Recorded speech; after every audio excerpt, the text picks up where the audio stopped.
ভগবানের ধাম কেমন? ভগবান কোন গ্রামেই বা থাকেন? গোলক বৃন্দাবনে কি কি আছে? চলুন আজকের জেনে নিই এই ভিডিওতে। অনেকে ভাবেন ভগবানের ধাম কি স্বর্গ? না, ভগবানের ধাম ভগবত ধাম। ভগবানের ধাম হচ্ছে নিত্য। এখানে যেমন আমাদের পরিবার আছে, আমাদের বাবা মা আছে, ঠিক স্বর্গলোকে এবং কৈলাস ধামে ও ভগবত ধামে সেরকম আছে। গোলক বৃন্দাবন সম্পর্কে গীতাতেও বলা হয়েছে, ন তদ ভাসয়ত সূর্য না শশাঙ্ক না পাবক যৎ গতা ন নিবর্তন্তে তদ্ধাম পরমং মম। ভগবান অর্জুনকে বলছেন, আমি যে গ্রহে থাকি সেটা কীরকম? ন তদ ভাসয়ত সূর্য, সেখানে সূর্যও নেই, চন্দ্রও নেই। কিন্তু আমাদের এখানে একদিন সূর্য চন্দ্র না উঠলে কি হবে? সব অন্ধকার হয়ে যাবে। তো বলছে সেখানে সূর্য নেই, চন্দ্রও নেই। ভগবান ব্রহ্মসংগীতাতে বলেছেন, ভগবানের ধামে, বৈকুণ্ঠ ধামে যে বাড়িগুলি আছে সে বাড়িগুলি বৈদুর্য মণি দিয়ে তৈরি করা, চিন্তামণি পাথর দিয়ে তৈরি করা। আমাদের এখানে যেমন সব বাড়িগুলি ইট, বালি, সিমেন্ট, পাথর দিয়ে তৈরি করা, তো ভগবানের ধামে সে বাড়িগুলি বৈদুর্য মণি দিয়ে তৈরি করা।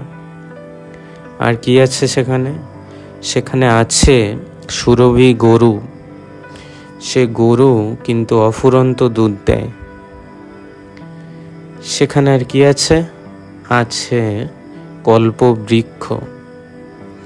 আমাদের এখানে যেমন আম গাছে আম হয়, আলু গাছে আলু হয়, কিন্তু ভগবানের ধামে আছে কল্প বৃক্ষ। কল্পবৃক্ষ মানে একই গাছ থেকে আপনি আমও পেতে পারেন, লিচুও পেতে পারেন, জামও পেতে পারেন। সেখানে সহস্র কোটি দাস দাসীরা, গোপীরা বসে আছে। তারা কি করে? তারা ভগবানের নিত্য সেবা করে। সেখানে আর কি আছে? সে জায়গার নাম কি? সে জায়গার নাম বৈকুণ্ঠ ধাম। আমরা মৃত্যুর সময় বলি না যে মারা গেলে বৈকুণ্ঠ ধামে যদি চলে যায় আর জন্ম মৃত্যু জরা ব্যাধি তাকে ভোগ করতে হয় না। তা সত্যিই সেই ব্যক্তি যদি বৈকুণ্ঠ ধামে ফিরে যায়, সেই ব্যক্তির চেহারা কেমন হবে? একদম স্বয়ং বিষ্ণুর মতো। বিষ্ণু যেমন চতুর্ভুজ বিষ্ণু, ঠিক সেরকমই ভগবান বিষ্ণুর মতো চেহারা হবে। বুঝতে পারছেন? বলছেন সেখানে কোনো সময় নেই। আমাদের এখানে যেমন 9টা 10টা টাইম পেরিয়ে যাচ্ছে, আমরা অফিসে এখানে ওখানে যাওয়ার জন্য চারিদিকে দৌড়াচ্ছি, কিন্তু সেখানে সময় নেই। আর কি আছে? আমাদের এখানে যেমন আমাদের ক্ষুধা তৃষ্ণা আছে, কিন্তু বৈকুণ্ঠ ধামে কোনো ক্ষুধা নেই, কোনো তৃষ্ণাও নেই। সচ্চিদানন্দ ধাম, গোলক বৃন্দাবন। ওখানে গেলে আপনি যে শরীর পাবেন, সে শরীর কি দিয়ে তৈরি করা থাকবে? থাকবে সচিদ আনন্দ দিয়ে তৈরি করা আমাদের সেই আত্মা।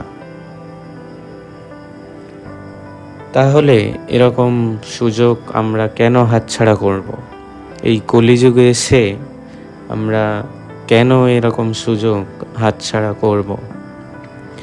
আমরা যেমন ট্রেনে যাওয়ার জন্য প্রত্যেকে টিকিট কাটি, ঠিক তেমনই এই কলিযুগে আমরা প্রত্যেকে টিকিট কাটবো সেই সৎ চিত আনন্দ ধামে ফিরে যাওয়ার জন্য। হরে কৃষ্ণ। আমাদের পরবর্তী ভিডিওটি দেখার জন্য প্রীতম মায়াপুরীর চ্যানেলটি অবশ্যই সাবস্ক্রাইব করুন।